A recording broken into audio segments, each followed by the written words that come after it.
తలరాతల్ని మార్చేది విద్యనే.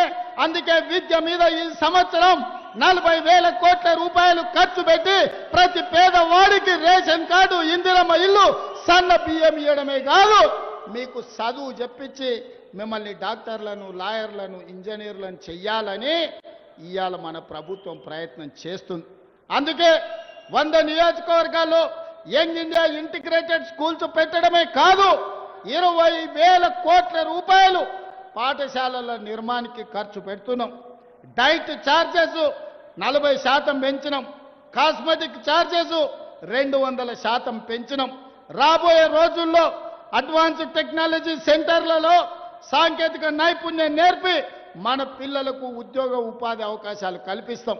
ఇవాళ Singapore, south Korea, జపాన్లలో అవకాశాలు ఇప్పటి వరకు ఖమ్మం జిల్లా నుంచి కానీ ఇతర జిల్లాల నుంచి ఈరోజు అమెరికాకు పోతున్నారు ఇంజనీర్లు చదివి. మరి అందరు ఇంజనీరింగ్ చదువుకోలేరు కదా. కొంతమంది ఐటీఐలు చదువుతారు, కొంతమంది పాలిటెక్నిక్ చదువుతారు, కొంతమంది డిగ్రీ చదువుతారు. మరి వాళ్ళకు ఉద్యోగాలు ఎట్లా? అందుకే ఈనాడు అడ్వాన్స్ టెక్నాలజీ సెంటర్లు ప్రారంభించడం. ప్రతి నియోజకవర్గానికి ఒకటి ఇచ్చే బాధ్యత నాది. వేలాది మంది విద్యార్థులు అందులో చదువుకోండి. మీకు సింగపూర్లో, సౌత్ కొరియాలో, జపాన్లో మీకు ఉద్యోగాలు ఇప్పించి మన బతుకుల్లో వెలుగులు తీసుకొచ్చే బాధ్యత నాది. అందుకే ఇక్కడ ఉన్న యువకులకు, వేదిక మీద ఉన్న నాయకత్వానికి నేను సూచన చేస్తున్నా. పేదల బతుకులు బాగుపడాలంటే పేదవాడు చదువుకోవాలి. విద్య ఒక్కటే మన బతుకులను మారుస్తుంది. మనం చదువుకుంటే బాగుపడతాం. ఒకప్పుడు ఆయన గొర్రెలు పెంచుకోండి, బర్రెలు పెంచుకోండి, చేపలు పట్టుకోండి, చెప్పులు కుట్టుకోండి అన్నాడు. మన పిల్లలేమో గొర్రెల్ని పెంచాలంట, బర్రెల్ని గాయాలంట, చేపలు పట్టుకోవాలంట, చెప్పులు కుట్టాలంట. వాళ్ళ పిల్లలు మాత్రం రాజ్యాలు ఏరుకుంటారంట, రాజులు అవుతారంట, రాష్ట్రాలను దోసుకుంటారంట. అందుకే ఇవాళ పేదవాడు పరిపాలన చెయ్యాలి. పేదవాడు డాక్టరో, లాయరో, ఇంజనీరో, ఐఏఎస్, ఐపీఎస్ కావాలి. కావాలి అంటే చదవాలి, చదవాలి అంటే ప్రభుత్వానికి చిత్తశుద్ధి ఉండాలి. అందుకే నా ఏకాగ్రత మొత్తం చైతన్యం కలిగిన ఖమ్మం జిల్లా ప్రజలకు, యువకులకు నా విజ్ఞప్తి, చదువుకోండి. మీరు చదువుకి ఏం కావాలనో నన్ను అడగండి.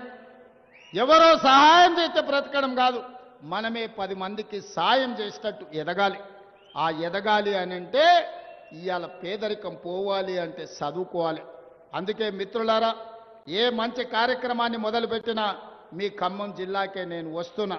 ఇవాళ మీ జిల్లాకి ఇన్ఛార్జిగా కూడా నా మిత్రుడు శ్రీహరిని మీ జిల్లాకు పంపించిన. ఎందుకంటే నా పక్కనే నియోజకవర్గం, నాకు ఎప్పుడు అందుబాటులో ఉంటాడు. ఇంతకుముందు కూనంనేని రామశివరావు గారు, రామదాస్ గారు, ఆదినారాయణ, చాలామంది ఎమ్మెల్యేలు నాకు కాగితాలు తెచ్చిస్తారు. సార్ మా సమస్యలు ఉన్నాయి.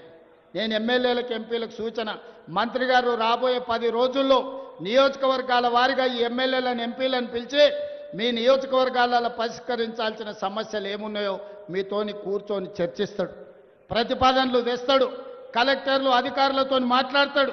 వేదిక మీద నుంచి అధికారులకు కూడా నేను సూచన చేస్తున్నా, మీరు వారు తెచ్చే సమస్యల్ని ఏ విధంగా పరిష్కరించాలనో పరిష్కారంతో పాటు అంచనాలను వేసుకొచ్చి ఇవ్వండి.